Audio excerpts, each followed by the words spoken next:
नमस्कार दोस्तों। आज है 3 अक्टूबर और आज के करंट अफेयर्स प्रोग्राम में आपका स्वागत है। आज का पहला प्रश्न है, निम्नलिखित में से कौन सी सुरंग जम्मू कश्मीर में स्थित है? पहला श्यामा प्रसाद मुखर्जी सुरंग, दूसरा जवाहर सुरंग, तीसरा बनिहाल काजीगुंड सुरंग, चौथा अटल सुरंग। इसको सम्मिलित कीजिए। तो ए में है आपका 1 2 3 मतलब तीनों, दूसरा है 2 3 4, चौथा तीसरा है 1 1 3 4, चौथा 1 2 3 4। सही उत्तर होगा ए 1 2 3, जो कि श्यामा प्रसाद मुखर्जी सुरंग, जवाहर सुरंग, बनिहाल काजीगुंड सुरंग। श्यामा प्रसाद मुखर्जी सुरंग को चेनानी नासरी सुरंग के नाम से भी जाना जाता है। यह भारत के सबसे लंबे राजमार्ग सुरंग है, जबकि बनिहाल काजीगुंड सुरंग पीर पंजाब रेंज में 8.5 किलोमीटर लंबी सड़क सुरंग है। जवाहर सुरंग को बनिहाल सुरंग या बनिहाल दर्रा भी कहा जाता है। इस सुरंग की लंबाई 2.85 किलोमीटर है। यह सुरंग श्रीनगर और जम्मू के बीच वर्ष भर सड़क संपर्क की सुविधा प्रदान करती है, जबकि अटल सुरंग हिमाचल प्रदेश में स्थित है। इस सुरंग का निर्माण हिमाचल प्रदेश और लद्दाख के सुदूर सीमावर्ती क्षेत्रों में रहने वाले को सदैव कनेक्टिविटी उपलब्ध कराने के लिए किया गया है। आप लोग देख सकते हैं। आज का आपका दूसरा प्रश्न है, निम्नलिखित में से किस उत्पादन को जीआई टैग मिला है? पहला तिरुपति लड्डू, दूसरा गमोसा, तीसरा शाही लीची, चौथा काल नामक चावल। इसका सुमेलित कीजिए। तो ए में है 1 2 3 तीनों, दूसरा है 2 3 4, तीसरा है 1 2 3 4 और चौथा है उपयुक्त सभी। इसका सही उत्तर होगा डी, उपयुक्त सभी। जीआई यानी भौगोलिक संकेतक ऐसा इंडिकेशन है जिसका उपयोग एक निश्चित भौगोलिक क्षेत्र की विशिष्ट वस्तुओं की पहचान के लिए किया जाता है। यह विश्व व्यापार संगठन के बौद्धिक संपदा अधिकारों के व्यापार संबंधित पहलुओं का भी हिस्सा है। एक भौगोलिक संकेतक का पंजीकरण 10 वर्ष की अवधि के लिए होता है। इस टैग से अन्य देशों में उत्पाद और देश की पहचान बढ़ती है और निर्यात को बढ़ावा मिलता है। तिरुपति लड्डू, शाही लीची, गमोसा, कलात्मक चावल ऐसे ही कुछ उत्पाद है। हाल ही में असम की जोडीमा वाइन राइस जीआई टैग हासिल करने वाली पूर्वोत्तर में पहली पारंपरिक शराब बन गई है। आज का आपका तीसरा प्रश्न है, हाल ही में खबरों में रहा मेडिसिन पेटेंट पूल किस संस्था से संबंध है? पहला विश्व स्वास्थ्य संगठन, दूसरा विश्व व्यापार संगठन, तीसरा संयुक्त राष्ट्र, चौथा IMF। इसका सही उत्तर होगा सी, संयुक्त राष्ट्र। मेडिसिन पेटेंट पूल एक संयुक्त राष्ट्र समर्थित सार्वजनिक स्वास्थ्य संगठन है जो निम्न और मध्यम आय वाले देशों के लिए जीवन रक्षक दवाओं तक पहुंच बढ़ाने और विकास को सुविधाजनक बनाने के लिए काम कर रहा है।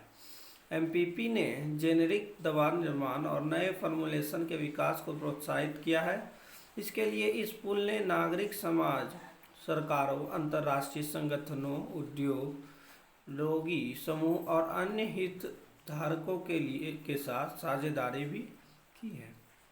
आज का आपका चौथा प्रश्न है, हाल ही में भारत के नियंत्रक और महालेखा परीक्षक को किस संगठन के एक्सटर्नल ऑडिटर के तौर पर नियुक्त किया गया है? आपका पहला ऑप्शन है आर्कटिक परिषद, दूसरा एशियन इंफ्रास्ट्रक्चर इन्वेस्टमेंट बैंक, तीसरा पुनर्निर्माण और विकास के लिए अंतर्राष्ट्रीय बैंक, चौथा अंतर्राष्ट्रीय परमाणु ऊर्जा एजेंसी। इसका सही उत्तर होगा डी, अंतर्राष्ट्रीय परमाणु ऊर्जा एजेंसी। भारत के नियंत्रक एवं महालेखा परीक्षक को वियना में अंतर्राष्ट्रीय परमाणु ऊर्जा एजेंसी के आम सम्मेलन में आगे बाहरी लेखा परीक्षक के रूप में चुना गया है। यह कार्यकाल 6 साल की अवधि के लिए होगा। इसके लिए कई देशों ने दावेदारी भी की थी, लेकिन IAEA आम सम्मेलन में भारत को समर्थन मिला। जहां तक बात CAG की संवैधानिक स्थिति की है तो अनुच्छेद 14(8) CAG की नियुक्ति शपथ और सेवा के शर्तों से संबंधित है, तो वही अनुच्छेद 149 में भारत के नियंत्रक और महालेखा परीक्षक के कर्तव्यों और शक्तियों का उल्लेख है। आज का आपका 5वां प्रश्न है, निम्नलिखित में से किन उद्योगों के लिए पीएलआई योजना को मंजूरी दी गई है? पहला है ऑटोमोबाइल उद्योग, दूसरा खाद्य उत्पाद, तीसरा दूरसंचार उद्योग। आपका पहला है केवल 1 और 2, दूसरा 2 और 3, तीसरा 1, 2, 3 और डी है उपयुक्त में से कोई नहीं। इसका सही उत्तर होगा सी, जिसमें से कि ऑटोमोबाइल उद्योग, खाद्य उत्पाद, दूरसंचार उद्योग तीनों को पीएलआई योजना। तो पीएलआई योजना आत्मनिर्भर भारत के लक्ष्य को प्रदान करने के लिए सरकार के कठोर प्रयत्न का आधार है। इसका उद्देश्य घरेलू विनिर्माण को विश्व स्तर पर प्रतिस्पर्धी बनाना और विनिर्माण में वैश्विक चैंपियन बनाना है। पीएलआई योजना केंद्रीय बजट 2021-22 के दौरान घोषित की गई थी। कुल 13 क्षेत्रों के लिए इसे लाया गया है। इसमें इलेक्ट्रॉनिक प्रौद्योगिकी उत्पाद, वस्त्र उद्योग, फार्मास्यूटिकल, खाद्य उत्पाद, दूरसंचार आदि शामिल पीएलआई योजना संबंधित मंत्रालय विभागों द्वारा कार्यान्वित किया जाएगा। आज का आपका 6वां प्रश्न है कि हवाना सिंड्रोम के संबंध में निम्नलिखित में से कौन सा विकल्प असत्य है? तो आपका पहला है यह एक तरह की बीमारी है, दूसरा इसके शुरुआती मामले मलेशिया में देखने को मिले थे, तीसरा इस बीमारी के लक्षण में मिचली, तेज सिर दर्द, थकान, चक्कर आना और नींद की समस्या शामिल है, चौथा अभी भी इस बीमारी के सटीक कारण का पता नहीं लगाया जा सकता है। इसका सही उत्तर है बी, इसके शुरुआती मामले मलेशिया में देखने के मिले थे। हाल ही में हवाना सिंड्रोम की खबरें फिर से सामने आई। CIA के एक अधिकारी ने कहा कि उसने भारत की अपनी पहले यात्रा के दौरान हवाना सिंड्रोम के लक्षणों का अनुभव किया।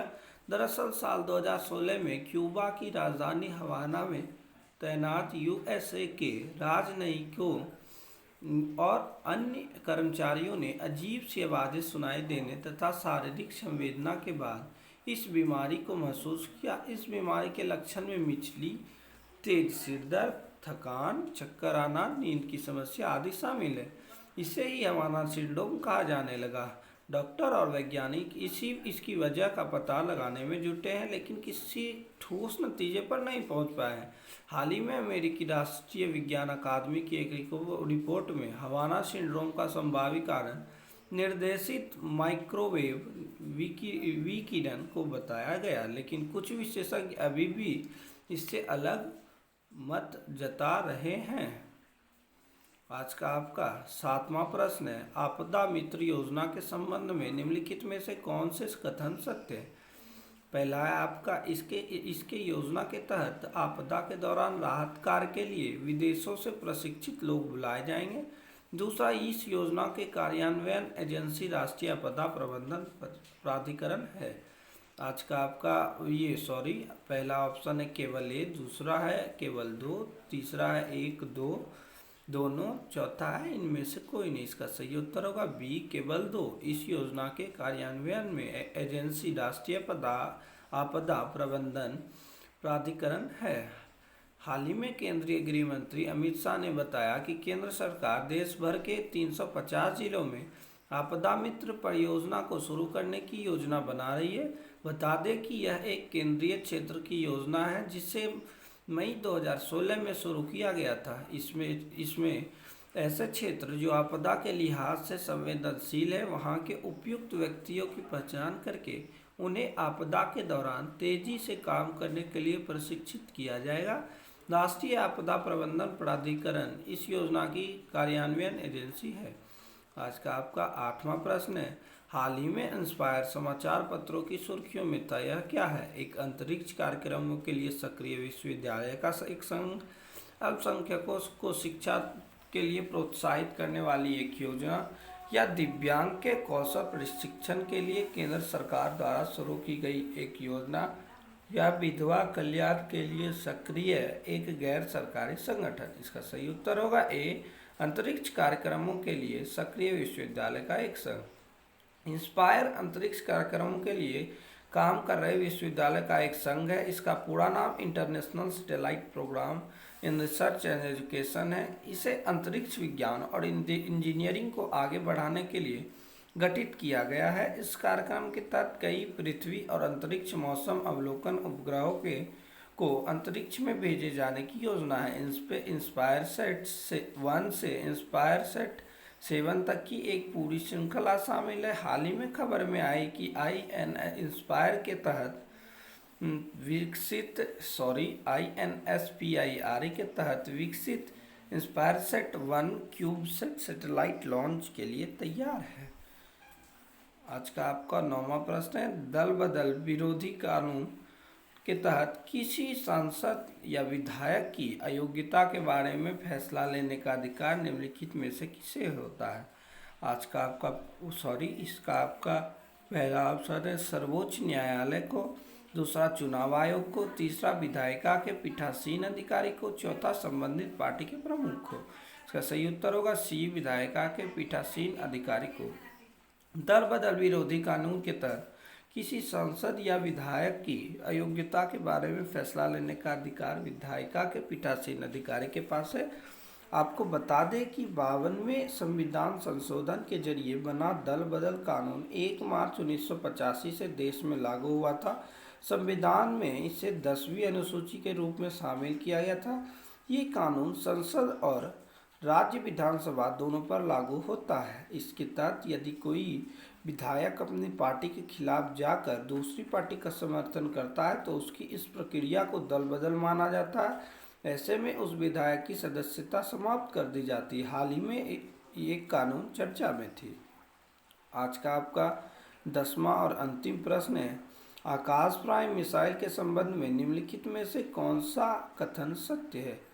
पहला है यह जमीन से हवा में मार करने वाली मिसाइल है। दूसरा है हाल ही में DRDO द्वारा इसका सफल उड़ान परीक्षण किया गया है। आपका पहला ऑप्शन है केवल 1, दूसरा केवल 2, तीसरा 1, 2 दोनों और चौथा इनमें से कोई नहीं। इसका सही उत्तर होगा सी, 1, 2 दोनों, जो कि यह जमीन से हवा में मार करने वाली मिसाइल है और हाल ही में DRDO द्वारा इसका सफल उड़ान परीक्षण किया गया है।